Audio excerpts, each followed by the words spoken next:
se uailoa no finanga lo lelei o ai se uapule fatasi maoe na e foa imai na e faia mea uma o oio lei uma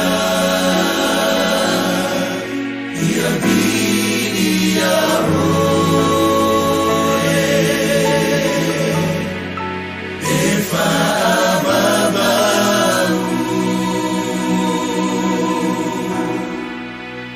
o se vivia se oi kawana e whaia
Nei fo itu la pe fo se tafa o le lalolangi o whaapiona e mafuta mai ai le ni si tu atu i lunga i le leo re tātou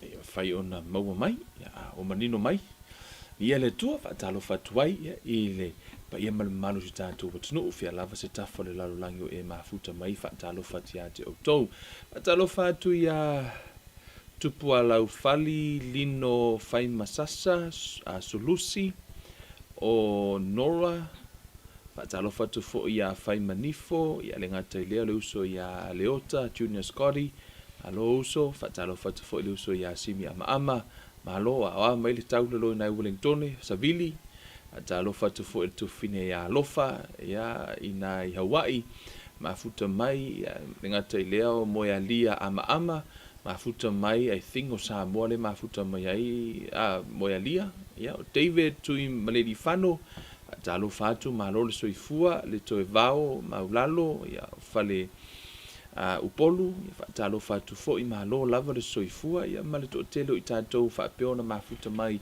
e nei fo ia uli ia o te lo le ale mafai ona mau atu ia o to swafa Peters langa vale tito malo le soifua ia te o tou fatalo fatu swafa manu malo Yesu Keriso e le nei foi a huli le amtanga foi o fe au manga ruengo nei vai aso ia wa ole Aso Sa e ili fa penisi ai ole fa I ungol vai aso pa pretty much ole amatanga le nei vai aso fatalo fatu foi a Shirley Leipen malo lava Shirley mafuta mai le toe vao malo le soifua fa manuia le tua ina isini Australia lo mai mo mai ai malo lava le soifua lata silao le mana Faatalofa atu ia te outou Elisabetta Robertson. Malo le soifua, welcome. I lunga o le tātou Pulokalame, KLM. Ia, ma le tātou whaamalo sifo nei aso, Elisabetta Robertson. Tofinga Neemia. Ia, ma whaulu fei, ia, ma lo lava le soifua ia te outou. Ia inisio sua fo le a o le maua. Ia ono le vaveu, alu le tātou Pulokalame o le anu le Facebook. Ai, ma lo le soifua ia te outou. Mara ngai kua ko ke iai. Ele tau whai ngā malanga, ia, maritūlanga o loo iai, i le alofa maleanga leo le tō talitonu. O loo manuia o tau i le alofa maleanga leo le tātou tapa au siri, tai me lo tō soifua, ia mo loo nei yola, i re nei fo i vaenga o le fiafi ai. La tātou wō, i le upo le atua, pe o le vaenga pito o siri leo na tāua, wha tālofa tuwai, i le whatua i a sori alofi mō, o loo mafuta mai nei Henderson, i nei New Zealand, wha tālofa atu mā lore soifua, wha aftai le lango, wha manuia le tue te o whatua mle ainga, wha tālofa atu fo i a o tō umalava, Beatrix, Masoe, Uberg, mā lo lava, via le tua ole, so wan mua e whai tātou talo si tia tātou Pulokalame i le tua, tātou tatano fo i la ia, au te manao ia te oi to release your faith, ia pe tu mailo whaatua tua, tātou wo whaatasi do mo le tua, whai o lewe e saurunga tātou Pulokalame te whaalongolongo. I really want you to come expect it tala no atu le tua, ia e sau te whaalongolongo, sau ngā lala, sau fo i le te fia langona pe te fia maua se fe au mai le tua. And that was so easy. A o na e sau maleanganga whaapena e te mai moa, te sau te fia ai. Whamero le a upatuspa ia. Amu ia e fia ai ma fia feinu le ami o tonu. A wai, ma a ona i lātou, e whaatumuina lai le atua lo ngā lala, pe a whai e te sau, o lai te sau ngā lala. Ona tango lola i o le atua wa utu la utu le nei aso. Amen. Sau ngā lala tātou te talo whaatasi, release your faith with me, tātou te believe God for unction and utterance and revelation, i lana upu, mo i tātou i le nei fo i au auli, le tuan mātou tamavi i ala ua fio. Le aulia malmanuia mai le nei tu la tama, mātou te o atu i lo no fo ali, i le suafo o Yesu Keriso, lo mātou riibo lo mātou whaola, mātou te mala au ia te oi lau whaunga i lau upu, tama i alu ma le mana lau upu, a vea o se mea whai ngā luenga e whaapeona, whetala i la ua fio, a o whaalongolongo ma whaafafonga lau whanau, ngā lue lo wanganga o a o ma o a i ma whaatonu oita ma ia whaonga ino o mātou tangata e la ua fio, ai au na whaamamaina, ma whaamalamalama ino o mātou tangata o mātou tatanoa i lau upu. Whaamanuia mai oita ma le nei tu la o mātou tatanoa i le whaunga la ua fio, ono le suafo o Yesu Keriso wo le mawala au tuai nei. Amene ma amene. Amen. O leo tātou sauni tātou te whaalongolongo i lana upu le nei aso. Ua o whaau talaina le whiau mo o e mā o le nei Aso Sa. O le ipu e Tauleleia, e honorable vessel, ia po le ipu lea e Tauleleia e le atua. Au te manau ia te oe ia e whaalongolongo ia ma e aifo ia fiongopa ia le atua. O le ase upo le fiongopa ia le atua. Mo i tātou, ono tātou. O tātou o mo meo ipu. Whamaile upo le tuspa ia whamaile atua o te lilingi i folo uanganga. Whamaile lilingi i fo le anganga pa ia i lungo tangata. A o laina lilingi se mea, po le tīpoti, a lilingi li kipoki, e ka kaunga i se mea ta e a foi. Se ipu e tu i lalo e na te a, e na te tau fia lea, le vai o lo lilingi mai nei te ua mai mau. Amen. I le ngangana le tuspa ia, o tātou o ipu, o tātou lau ipu, e whaapeona le lingi mai le nganga o le atua i lungo o tātou ipu, o nā tāofi le tātou le whaunga ma tāofi tātou lea, le mamalu ma tāofi tātou le manuia o le atua. O na aveala ia o le manuia o le atua e whaamanuianga o tangata, pe a whai o mai tangata inu vai atu i laua, i lau ipu. Amen. Ia la tātou o tātou te tatana noai. Ona e tāua, lo tātou i loa mua o oio le ipu o le ipu. Ai, tātou o mua lava i le, e le tusi lea Timoteo, lua Timoteo lua lo na mata upu fa upu lua sfulu male lua sfulu matasi fa male upu le apostolo Paulo ilona tali ifale nganga o Timoteo ai le na o ipu auro ma a rio ue le fale tele a o ipu la au mo mea o isi ipu ua tauleleia a o isi ua tauleangaina o le nei ai se tasi e wha mama ia te ia i nei mea, e whai o ia mai pu e tauleleia, e wha asaina, e ao ngā fo i mo lea lii ua saunia mo ngā luenga lelei uma. O le whaata inga na avele apostolo Paulo ilo nā tali i whaale anganga o Timoteo, fo mai ile whale tele, o loo iaile ipu auro, ipu a rio, ipu la au mari ipu o mea, foi mai la ia, o isi ipu e tauleleia, a o isi ipu e tauleangaina. E le o fai mai le apostolo o isi ipu e au ngā, a o isi ipu e le au ngā. Right? O le upu o le apostolo na te vai mei, foi mai e tauleleia le isi ipu, a e le tauleleia le isi ipu. La uvatua se whaata ita inga, i le fali tele la, ipu ia na au mai le apostolo le na ave ia Paulo, o le na ave ia Timoteo, o le whaata ita inga, so o se ipu lava, e whaata pula alo na wha o ngā ina, o le wingo la utala e whaata pula, e iai le me ngata i le wha o ngā ina o le ipu. Mo se whaata ita inga se tu lou, o le ipu ti, ia leo e sida ma le ipu ti lea. O le iputi lea, e iei le whaata pula o le wha o ngā ino le iputi, pe iei le mea ngata i le taulelei o le iputi. A whai te ua, o atu ni mālo i lo whale, ai te ua fia tau mawha se tasi se iputi. Ona, e pau leo le ipu e tauleleia, e ave ai le ti, o le a, o le iputi. Ai a olo na ave le ti, ai te uwha apea mai, ia, mai mastatou mea ai. Mai se me tau sami ma ai tangatolo i luma. E le mawhai ona e avea se supo i le ipu lea, pe le tauleleia le ipu lea, pe a ave le supo. E le tauleleia fo i le ipu lea, ai ave se wha alifu whai, po se alaisa, pe asu se alaisa.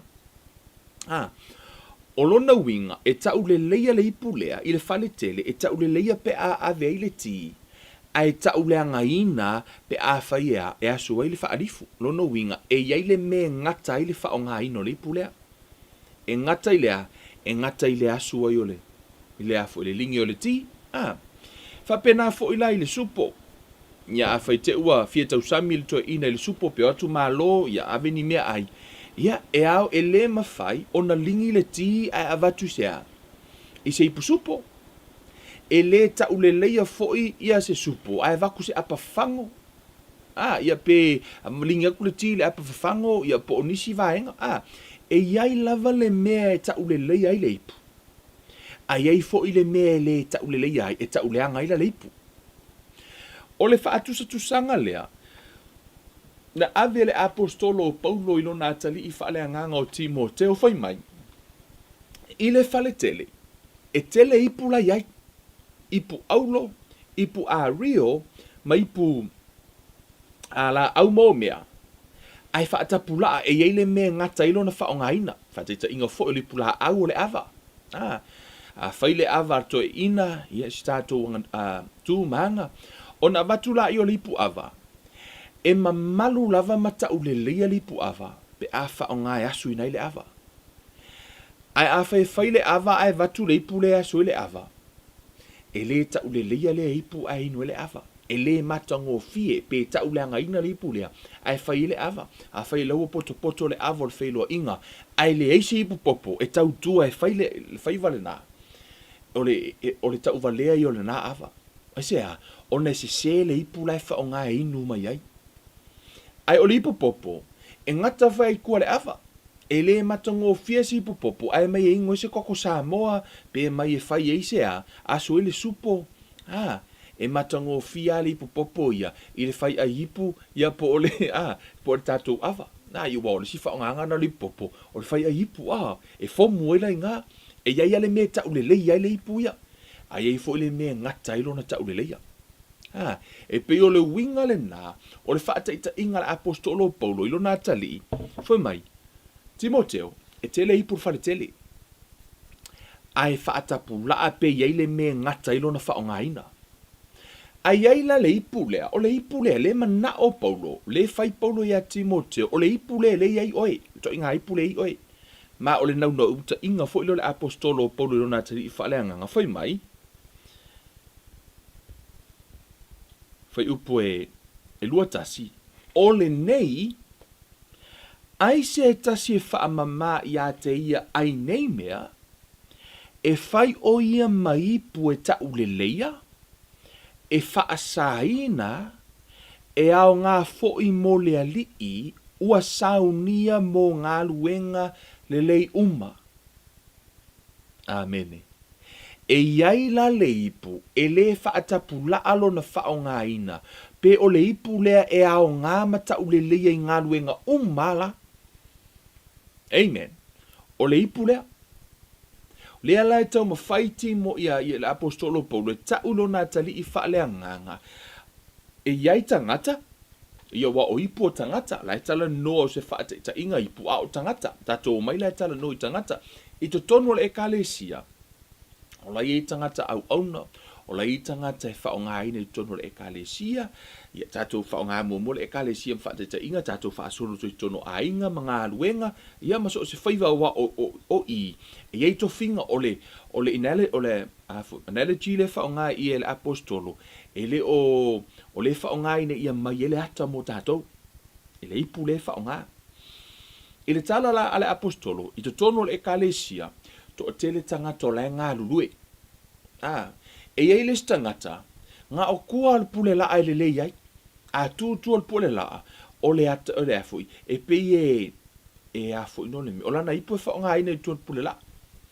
Ai le whaonga inga la isi vaenga o le kalesi, e pei ngā o kua al pule la e ngā lue ai, o le isi fo ipu, e pei ngā o le kuskusinga ngā al whailau kusia, pauanga le me ka o le lei elanga ipu. Ai le ka uleleia pe alu e kūkua lea. Pe alu kūkua pula. E tu sai fōlinga i eile me whaatapu la a ile ngā lue o ipu ta itasi nei. E to tonu al wharetele. Ai eila le ipu o le whai mai al apostolo Paulo ia Timoteo i to tonu al wharetele. E ma whai ona whao ngā mata uleleia e le atua. I so o se whaiva. E ma whai ona launga. E ma whai ona whai le whai ti a kono, e ma whai ona whai le whai ti utusi, o lea lava, whai le utusi, o lea lava se whai i to tonu o le ekalesia, i to finga, e ta ule leia le ipu lea. O le ipu lea, whai mai e ao ngā i mea uma, ngā luenga le lei uma, e ao ngā i le ipu lea.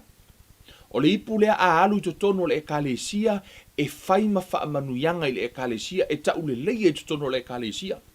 O le ipu lea a alu i tua ilona a inga o ia o se matai e ta ule leia i to tonu lana ngā luenga wha matai malana ta inga. O le ipu foi lea a alu i lana ngā luenga e whai ma wha manuianga i lana ngā luenga e ta ule leia foi i ngā luenga. A whai foi o le anga lua i le malo o le ipu lea e ta ule leia foi ma i ngā luenga wha le malo. O whea lava se mea ngā lua i le ipu lea e le whaatapu laa le whaonga ina e le atu o le ipu lea. E ese mai lai ipu o whaletele, o ipu o whaletele, e iei le mea taulelei ai, a iei le mea e ngata lona tauleleia, ia pe whaatapu laa fo i lona whaonga ina. E ese mai lai le ipu lea. O le ipu lea leo, le manao le apostolo, e tau lona atani i whaaleanganga, ma o loo fo i lea loto, ia ma loo fo i lea tangata, ta te nau ia tātou male whaalongolongo mai, a vea la uipo le ipu lea. O le ipu e le whaatapu la aina le whaonga aina e le atua. O le ipu e pule a le atua, a mana o le atua tau te ilo le ipu lea. O ipu umar wharetele, e ngata le mea tau le ai. A o le ipu lea, e mawhaina inu mai e le tupu, e mawhaina inu mai le pālemia, e mawhaina inu mai e whaipule, e mawhaina inu mai e mātua, e mawhaina inu mai e whanau, e mawhaina inu mai le atunuu, o le ipulea, e tau masuasua i la tāvita whai mai, wa e whaau i lo ulu, wa tau masuasua la uipu. Amen. se ese le matangofie o le ipu ua tau masuasua o lona winga e le o liki le ipu lea. E tā ua la tele ipu a o isi ipu o lai mama o le tele i o ipu pūpū le ei nei. O ipu ea o lai alu watu le whau unga pe alu watu le upu o le atua e le o nofo ese a o lai alu watu o lai ele mea lai liki. Lei te lo le tala al lele the small leakage will sink the boat. O le kamai mama lava e ngoko ia le va akele.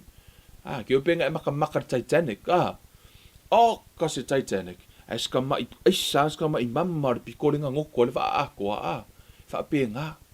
Ke lo tato wola fa lenga o ngai kamai mama nga o lau o tato wipu ai ngoto e au tato va fa lenga.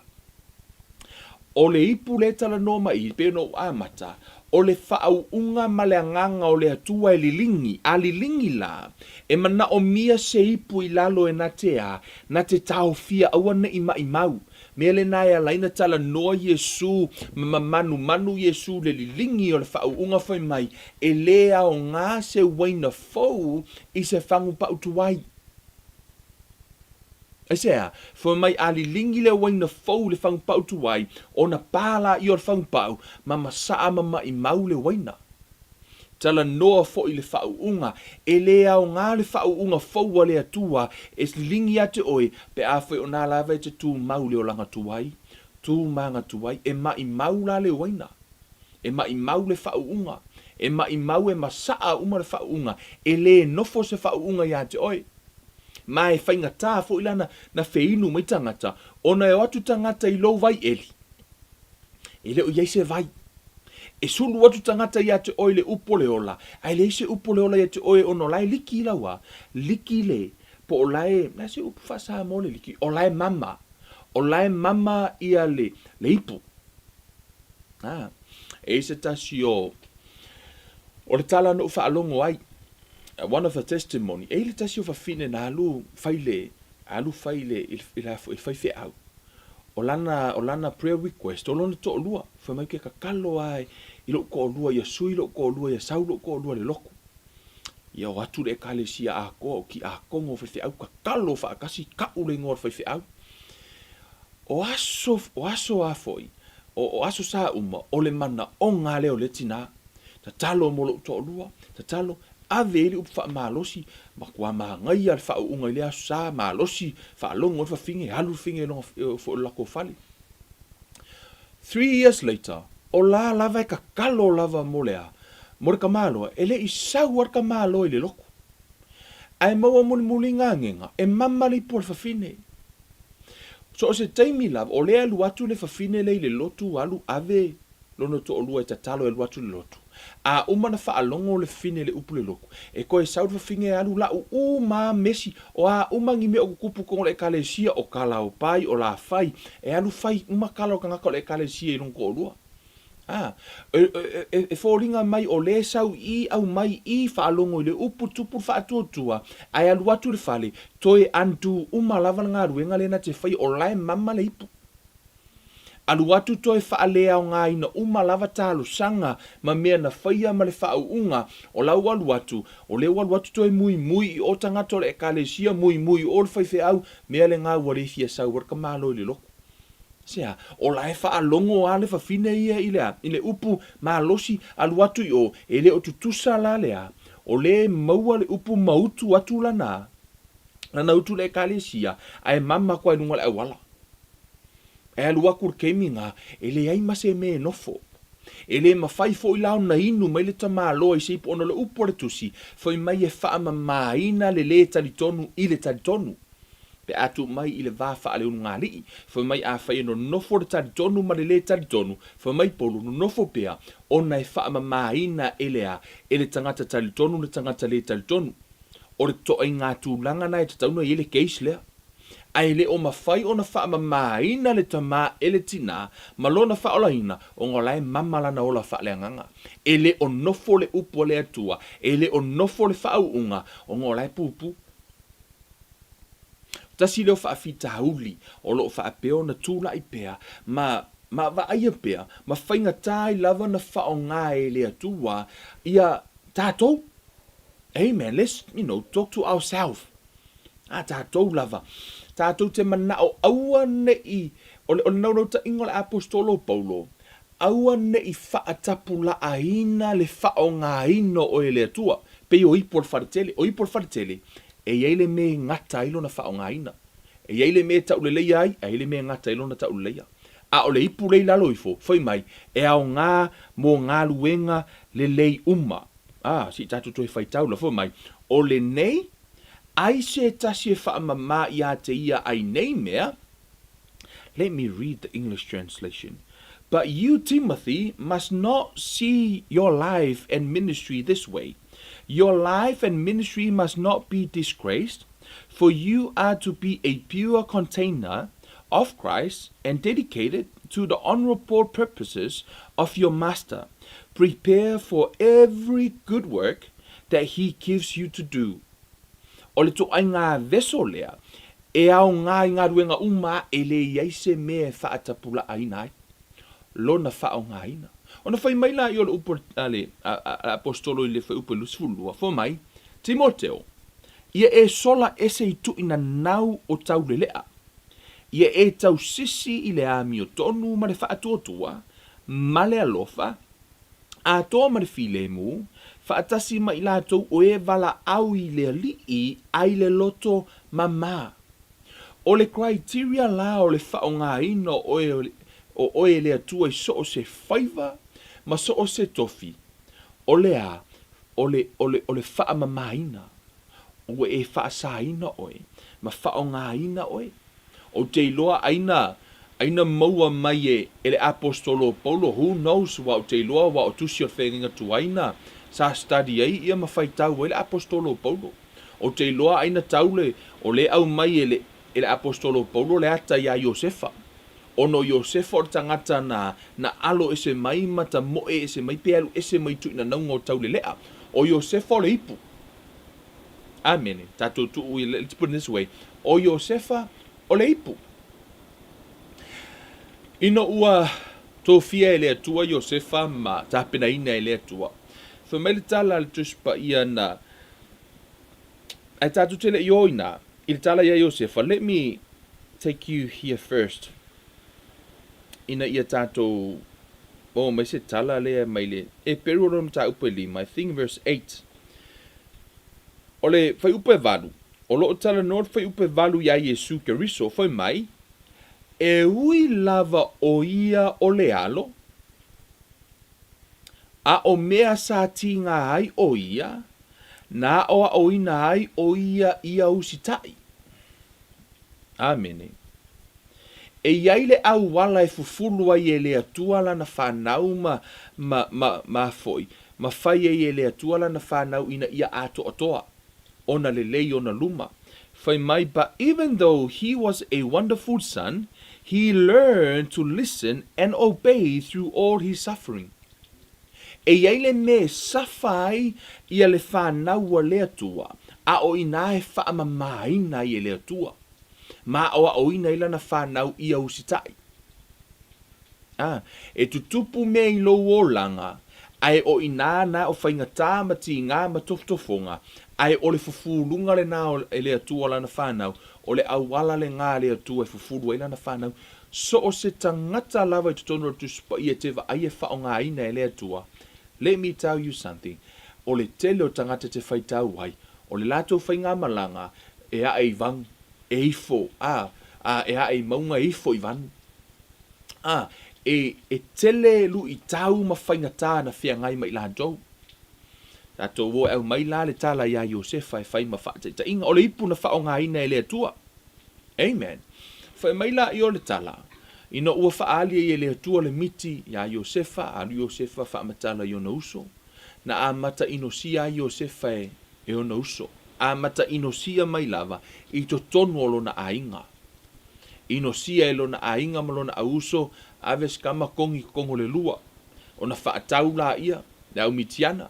O atu le au vahenga le nā ua umana whaatau atu o lea la ua o nei oi ai kupito. Whaapupu le tala. Whamai le tala le tuspa ia. Sa au nei oi a Potifara. Ai, na iai le atua.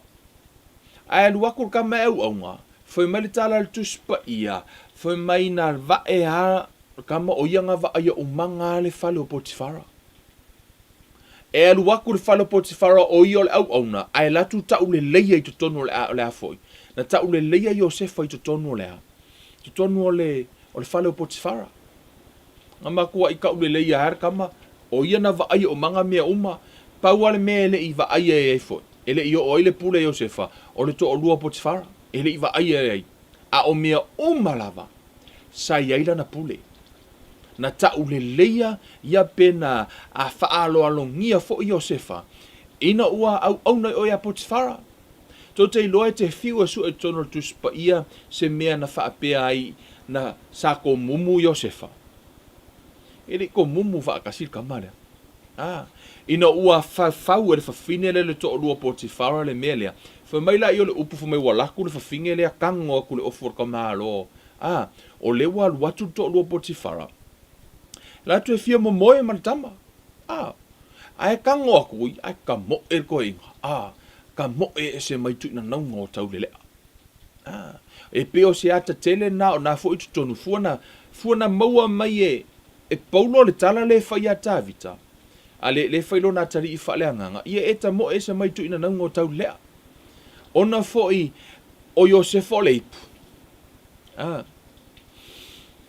O mele le tala tuspa ia ina ua ave leo le tamale o Iosefo ua loka le fale pui pui.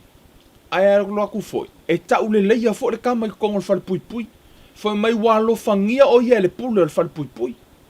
Ngā lu waku fo i o le paunka. Ai laku fo i kauleleia i ngala nga ipu. Ai o le ipu lea. Ele iai ma se taimi o e whaalongo ai ngā ko mumu le ipu lea. Ele iai ma se ele i whaapea na alu le ipu lea whaapea ma whinau. Le iai e pepelo ko o lua Potifara pe na alu e whinau. Ngā alu ngu wa le ipu lea. O le ipu lea. Lea fo i ai tutupu whainga tai lono langa. Ai laku fo le whale pui pui nampa wana i foi. E tauleleia fo i lana ipu. Ina ua tauleleia lana ipu. Ina ua manao le atua e whaongala na ipu. Fai mai wa whaahali e le atua mo le miti ia... Ave le miti ia Farao. Ai le ai ma se si o le nguu a koha nga mawhaio ngā whaamakala inga. Le ai se iai songa poko ma songa malama e mawhaio ngā whaamakala inga ai le miki. Ai tango le atua i le ipu mamalea. Le ipu le na ia tāpena ina. Kango le akua whaahali ai le ata. Fai mai le upo tuspa ia nate nā tia le poto mo i lātou o e alo lofa ia te ia. There is a hidden wisdom, e ye le wisdom o lai nā tia e le atua mo tangata e mata tau ia te ia. Lela ye le tama lea. Le tama lea fai mai na ia tu e se ina o ia, na ia whaasaina mo le atua mo lona fina ngalo. O le mele nā lai o nā ta mo e se mai le tama lea mai lea, mai le ina ne ianga sala i lumo le atua. O le ipu na fili e whaila na filinga, whao ngā ina o ia e le atua. O na fufuru lava la ia e le atua, o na saunia la ia e le atua le awala e whaaya ina i le ipu lea. Sau mai le lua, alu watu i o le lua i a Potifara, alu watu tauleleia i le aingo Potifara, se i o ina whawhau e le whawhine lea, le to lua Potifara, le mea maloka ia i Iosefa, alu watu i le whale pui pui tauleleia, e le pule foi mai wa lofangia o ia le pule le whale pui pui, tauleleia fo inala na ipu. Lea fo i la o i, wa lofangia fo i la le tama le tupu whapupuru tatou tala. Fo mai la ia, alu watu lola i o le ipu a lea. A vaku a le ipu lea vaku kasi ale mea sili ai Farao ia Iosefa. O lea, na o le nofo a li ia. Just a throne. A o mea wai lalo umore tam o le ipu lea. Na a vatu a le ipu mama lea vaku a kukunga o le ngofo a li ia nga sili ai ai. Ia Farao. Se va ai le whao ngā ino le ipu lea. O le ipu la lea na whai ma wha manu yanga. Ina ua tupu le onge, tupu le mālaia i tutonu o le lalolangi at that time, lena na ele miti lena whaalia. O iloa, lea na sulu matua iloa tangata i o, e okunga, e ngofo ia Ia le tama leo Iosefa ma vaai ma leo atu tangata. E malama uma ila asanga o leo langa. Aisea, o mea uma e malama i le mativa, e malama i le mauoa, e malama i le lea io se mea, e malama i le lea io se ofu, e malama uma le tama lea, i mea na whaauia i e lea tua. Whamari tala al tuspa i o le upua lea tua, e pei o le auro i le afi. So o se upu lava e teimi a watu waipe te la ngona le upu lea tua, o na tuula i o e lea tua i to tonu o tofo tofonga ma alu i tau o leo langa, ina ia mawhai o na tofo ina le upu masusunu ese ia mo meoa, drosu ia po o mea fo i le pipi i le aulo, ina ia shine mai oe. Amen. So se aulo lava umolona mai le aulo mai loa ave i lea susunu ina ia to ulu ese mea lae palapala i le aulo. A ia tu mea na o le aulo. E wha pe nā la. O le eile teime te langona i le upu a le atua, ala ia inga isi vaenga o lo olanga, e manga o mia le ave ese. E mana o mia la le tu mai ana o le upua. O na tu ula i o oe le atua i tutono wha afita uli ma toftofonga o le olanga. O lona lima la la iai wafa, maritala le tuspa ia na iai le atua. O lala e tango le atua mode whaapea le tangata, e ui whaapea, e ese la le whaitama le atua, ese le whaitama le tangata. O le whaitama le tangata, e kango ka kou ave ese e vai kulole lo makua o lala a kango lang kama i kuringamu ke ua mure lima. La kulo makua shilo lima ke ua mu. Ai o te ilo le whaitama le atua, e ku walonga kali i se imulonga lima, se ilo ai e vevela le mela. Pio tato to removing obstacle from our life, from our kids' life. Tato te mana o yola manuia. O lea tua malana whaitama, e nata tu ua lana whanau, ina ia haoa o ina i whaingata, ma lu i tau o leo langa, e o lava ia Yesu ke riso. Le iel whai upu le tato te whaitau tu, i whai mai, e ui lava o ia o le alo, a o mea sa tinga ai o ia, na oa o ina ai o ia usitai. Ia usi tai. Amen. Na tutupu whaingata i leo langa o Yesu, but that's where he learned. O ina na fufulu ina i fo ila na ipu. Po ina na ia awa o ina i leo usi tai. Ia wale ipu Yesu langa mama, a na ui lava piro tangata. But he learned how to obey God. Ia, ele so opinion. It's right here. Ti ufai mai ngisa mai le nga sawa Yesu o langa uskai. Ale foi meltus pa ia na ia hao ina, which mean he learned na ola Yesu e pe o ma. Na ia hao ina la, mai lu i tau o leo langa. Na fufulu ai ele atua, ia, ma whaonga ina i le ipu la lea. Lea walu watua le ipu lea tumu o mea uma. O ia le ua whaima, mana ia le. Whaalongo fo i lalo i fo mai, ua wha ato atoa ina fo i o ia, ona avea aile o ia matupunga o leola he whaavavau, ia i lato umo e usiusita ia te ia. A vatu lava le ipu lea na fili e na te awa o ina mai ia, ia le usita i ti ngā mamea na tupu ilo no ola malona soifua, a vatu ai lea tua o ia o le tupunga o le ola e whaavavau. O ia le amatanga o le ola e whaavavau.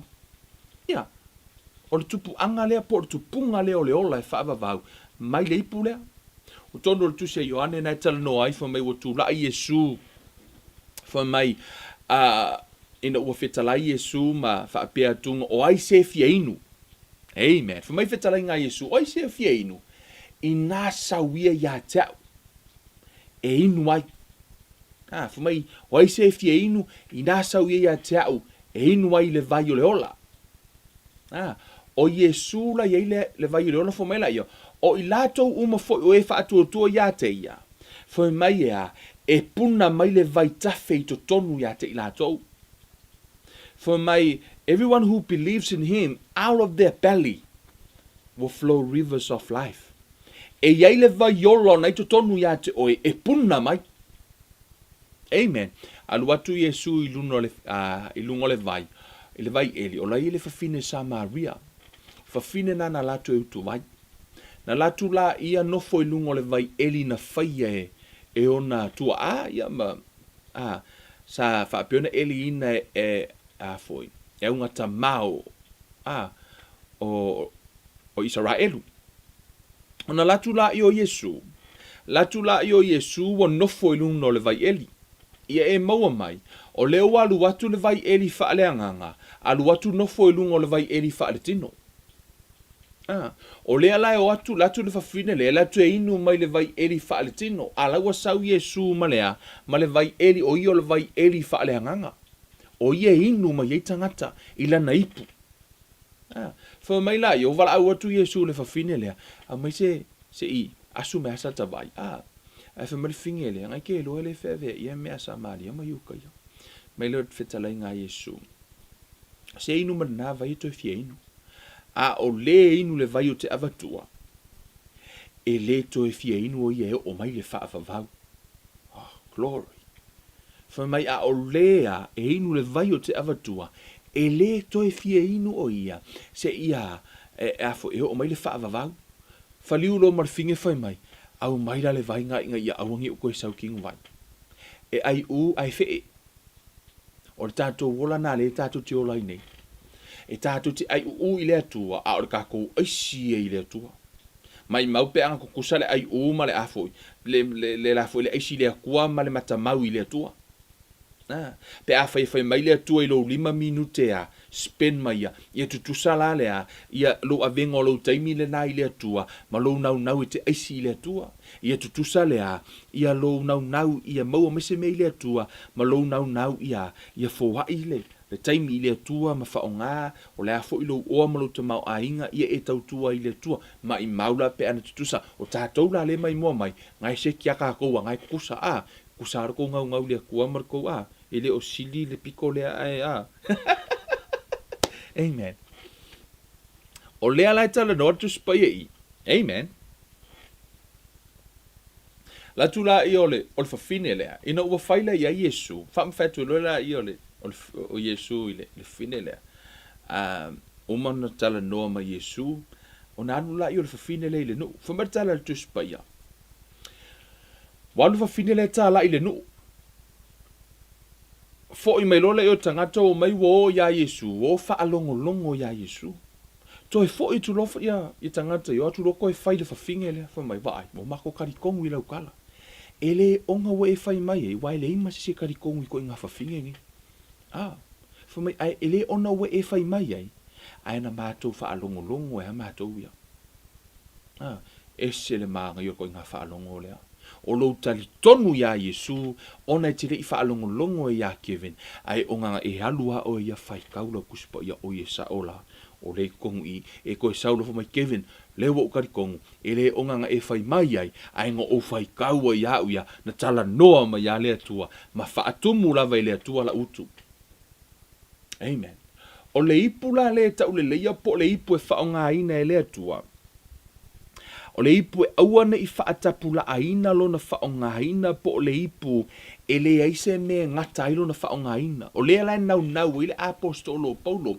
Whai mai le tala le atua ia Jeremia. Sau e alu lalo le whale o le whai ipu o mea. A kula yuska mo Jeremia va ai e whai mai le tala le atua. Le ale mea ke va ai e whai mai lo keilo a ku le whai ipu o mea ma le o mea ilunga lima ilunga le maatavili. Whai mai lo le tala le atua e whaape na o tau ilo lima. Ai kango fiko nga ile si piko ele ai ma se kaimi o eva ai lava ai kwar kam o lala e vili lava le maka bili o lala va tatu va ai faingo le olanga o lala va ka milo le olanga ia ele ma fainga e suia le olanga o me tupu le olanga ele ma fai ona e suia o pui o le atua laifa pe limo le o le atua ila wipu o lala e vili lava ala e shape tu lava ile atua iona au o lai ka milo le o langa le ngei a la lava omi ele atua isi vai ngolo o langa va ai lau pride ngai ka usa soma i eu ko kongo ele atua ai ese ma o ka fa la lave eu ese mai ele atua manga lue ale atua fa pe ngai kong fai ya limo le atua fo ilele o la lava ta milo lava le soifuanga ma le o langa a la lava fa pe ngai ya limo le atua ya Kevin la lava ka fa sa o aska mo simi ai Mrs. Kamo Scotty la lava si no matuo a si lo lofi i malofa la lava fa pe nei ya limo le atua la ka shape patato ina ia matango fi ale ipulea la la nga lua ya le ipulea ina ua alu le whainga, fo mai tala alafu, ala tuspa ia, mai tala ale atua. Na ile teimi na leanga ile, leo mea ile limo le whaipu o mea, lai tala ngunungoa ia Israelu, ina ua rebel tangata, lai tala no, that's what that means. Lea lai tala no ile ipu lea, tango leo lea tua to e whai melipu fau. Tonu na alu lau marriage, lau first marriage, ke ua fail lau first marriage, lau tango lea tua koe maudu oi koe whai ilisia, lesi ipu fau. Pole a lava le mena e whaia fail, au e ke pole ngā, e ma whainga koe whau me lea tua se si ipu matango fie lava ia te oi. Te loa e tasi ale mea e ngā lue lea tua, ai ole mea e le ai ma se keimi ngā complain ai lea, ia leo mea i le whaipu o mea. E o omi a kuale o lea, le piko le ipu, e le ima se whaapea mai o le ipu, oi a we, e se hare mea o mea ngā. Never complain. Peo Iosefa. Lea tua. Le ima se keminga whai mai e Iosefa. Lea kua. E ngā mai lau miki. Le wawalu whare pui. Lea tua. Ai. E ngu warka malea. But he trust the Lord. Tali tonu lava i lea tua. Fa mai lea tua. Fa pena o tau ilo lima. O iai le taa milonga o soifuanga ma leolanga. E tu ua oi le lima o lea tua. Po lea lava ni me tutupu. I lo langa. O la lava e mode o e lea tua. He fashion you. La lava e ngā lue e lea tua. Ina ia ngā lue ia au le leila wipu. Wha mamaina la wipu. Kei loa e longa whaila wipu. Wha kusao ala ukala. Si po le ama le ai. E iska ngaka e whiriwhiri ipu. Ia, e iska ngaka e whiriwhiri ipu. Pe e a kala ngoa. Kura whaiwhi au e pai e whai mai lea yo. Kere whaiwhi au pai au whaiwhi au la popoa. Mang ia mo me fe au la po pe e fa unga fe au la po fe au pa e ka u se fa unga langa pa e pe mai la po o ngola ka ngi el ma lo le ku. I heard someone say that. This ko inga nga fa mai o ye fe au la po o nga ka ngi el ma lo le tua o nga la po. O fa pe so ma e fo filosofia ko inga le ai la po ku so la bo ai ki nga langa ma mari pu pa e se pepa he ele ipu pe la poa. It's a good cup. O le ipu lelei o lai mama. Right? Al vatu o le ipu pa he. Si, ka lia o le ipu he nga o lai latu o lai mama. La ko le ipu la poa. Awa ke pole. Ma ngai o ngai la poa le ipu ngai fa o ngai ko e tua. Amen. O le a lava ko inga ipu. Pe ko inga shape ko le ipu. Awa ke pole. O le ipu mama pe a fai o lau e lo o le ipu fa maina. O fa o ngai ina le tua. Amen. O fea lava la le mea whaonga i le tua. Ipu pae he, ipu umi, ipu la popoa. Amen. So sko ai ngā ipu. Amen. Ipu au lelei, me ipu au lelei atu. So sko ai ngā ipu. Whea tu lau tara ia te utou. As long as e mama, whamaila ia, e tau lelei ia. Whea ku lau kala, pau leo le mea kake ngau. Ia hau ia lo te whautua tu ia te utou. Le upo le tua because o le tolo tu spa ia foi maila i o tala a Paulo ya Timoteo ia e sola ese tu ina nau o tau le ai e tau sisi la mi o tonu ma le fa tu tua ma le alofa a to ma le file mu fa tasi ma ila to o e vala au le li ai le loto mama the pure heart o le loto mama that doesn't mean te le ang sala.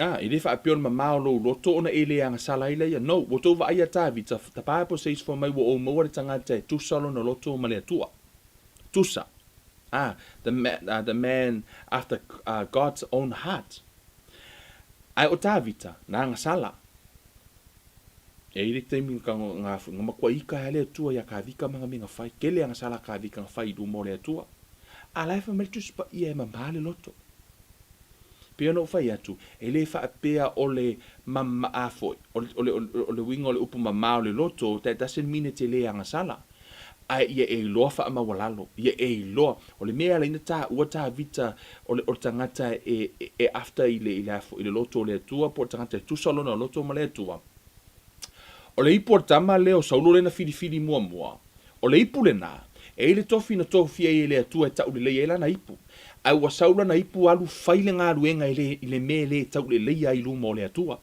Ona toa sa le ia i o le atua, ai fai atu ia i le atua, ai fai mai kama leo saulo, fa mai ongo lau o kangaka, au e kuai mai.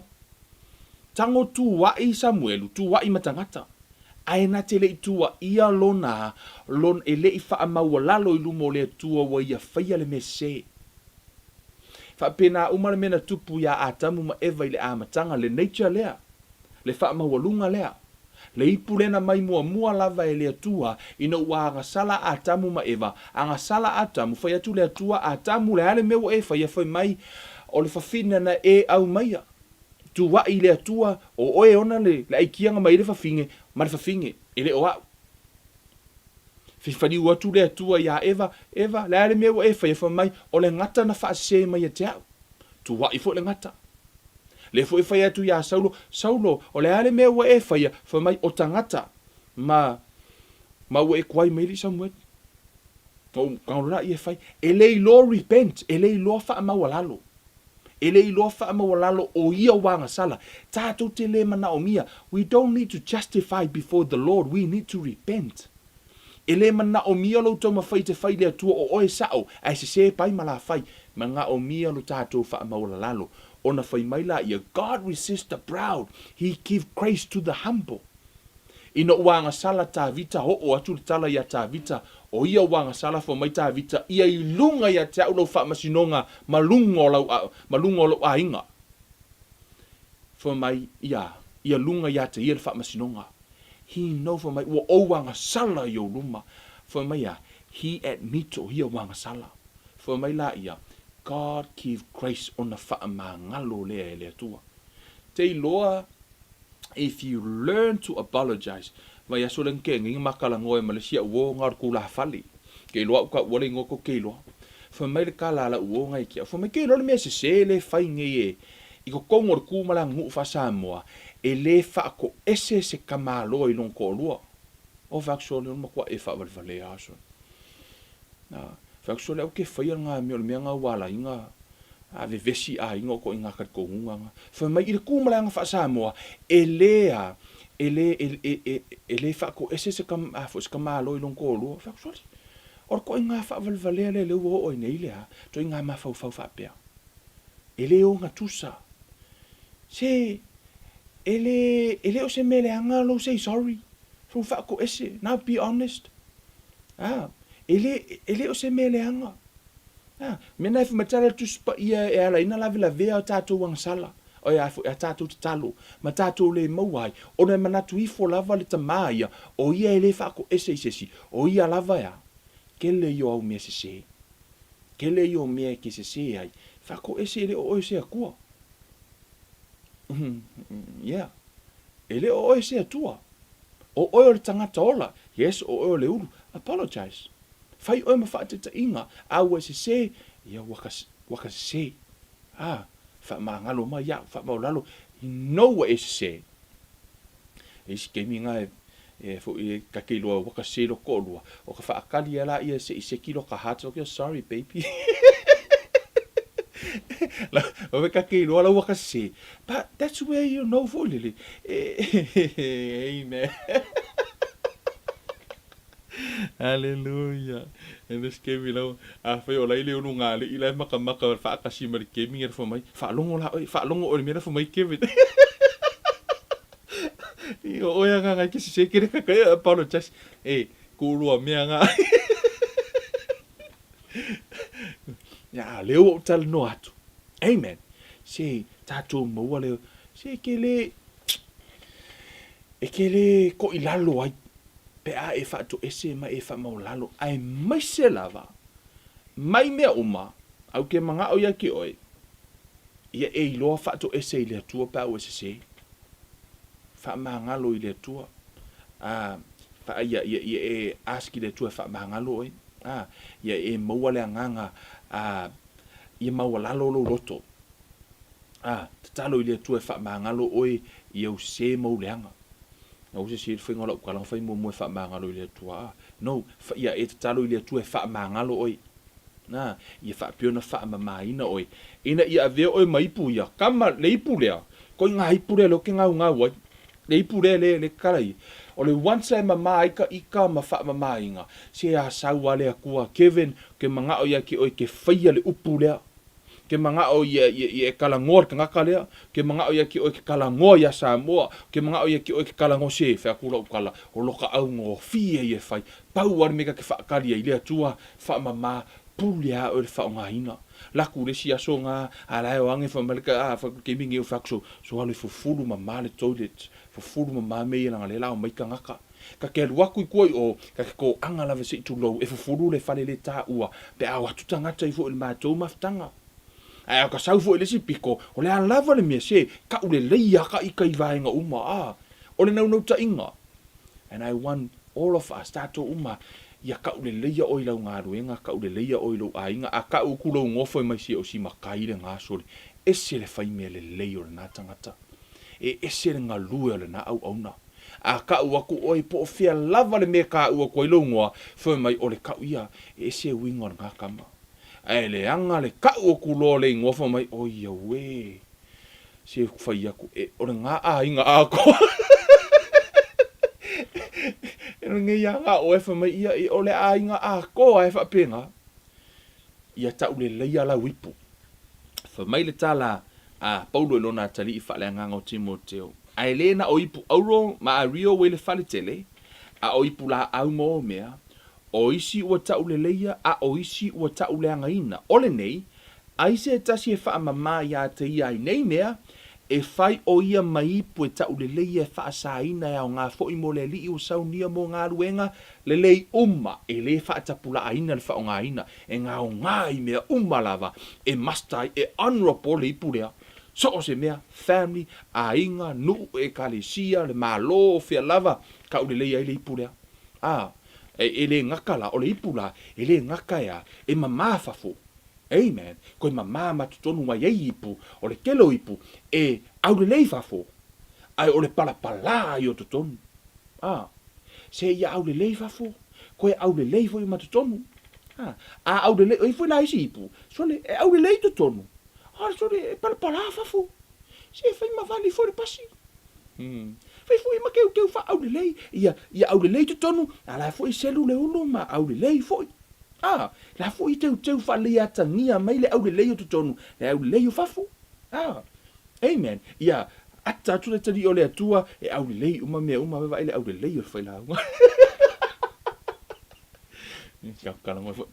Amen. O runga la utala, ia fa apeona a vea tātou ni hipo fa o ngā ina ele atua. Ia a vea i tātou ma hipo e fa o ngā ina ele atua. Ia mamā tātou hipo. Ia mamā tātou hipo. Ia whaapeo na awana i whaatapula aina, ia si i tia le whaonga ina o e le atua, o le a lava se whaiva, ma se tofi, ma se vaenga o tofi ai o e le atua. Ia tau le leia oe, ia si i tia e le atua. Ta talo i le atua i whaapeo na whaamanuia i lau tautua, ma lau o nanga i lo ainga, o le tau e kalesia, o le maftanga, o fea lava se mea i tutonu ngā luenga wha le malo, ia iai le whaamanuyanga le atua ia te oe. Le atua le mātou tamau te tatalo tamau i lau whanau. Ia whaamamaina i lātou. Ai mese le ngalue o lo wanganga. A vea i lātou ni ipu. E te whaongaina e so o se taimi. Ia ngalue lo wanganga, whaamamai o lātou tangata.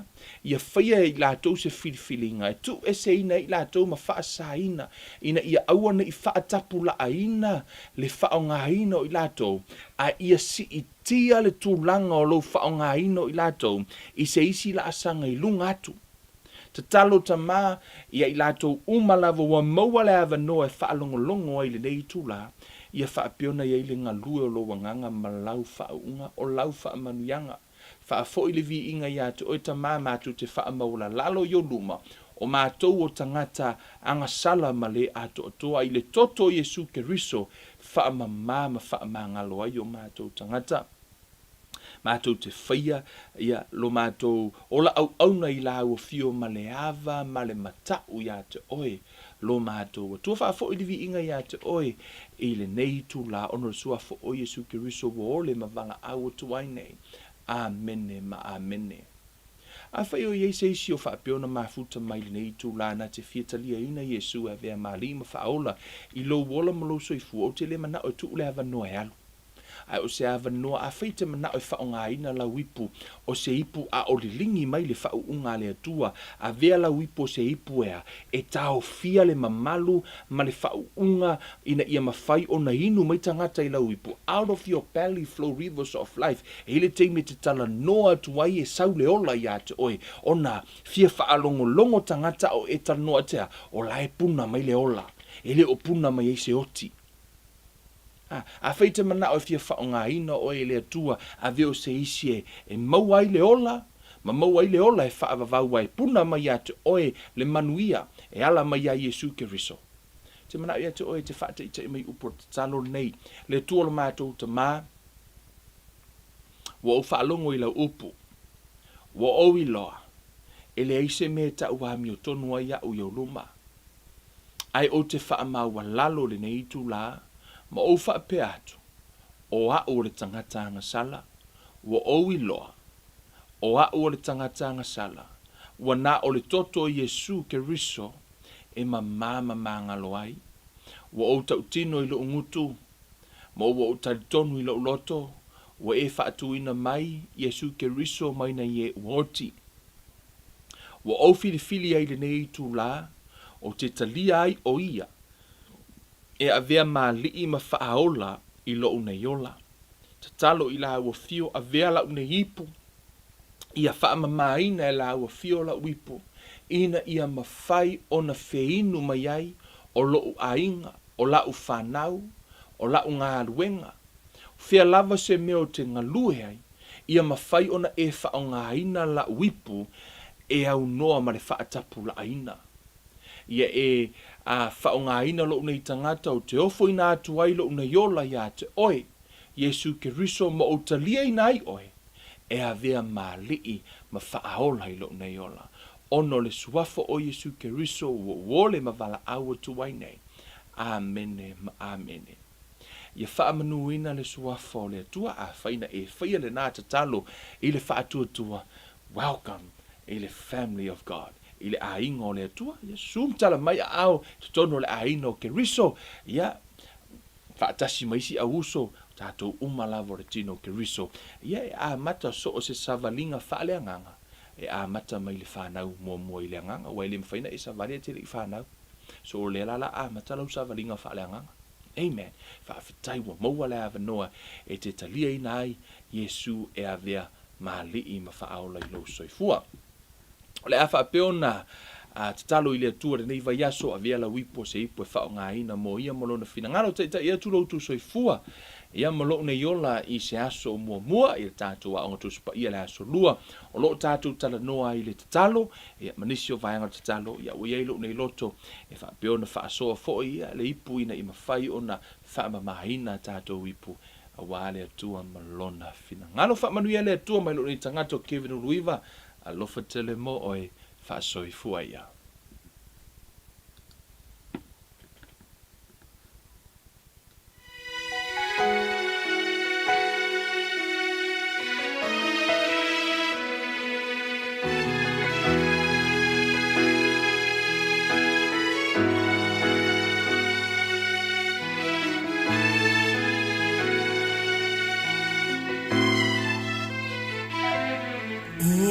Se ua iloa no finanga lo lelei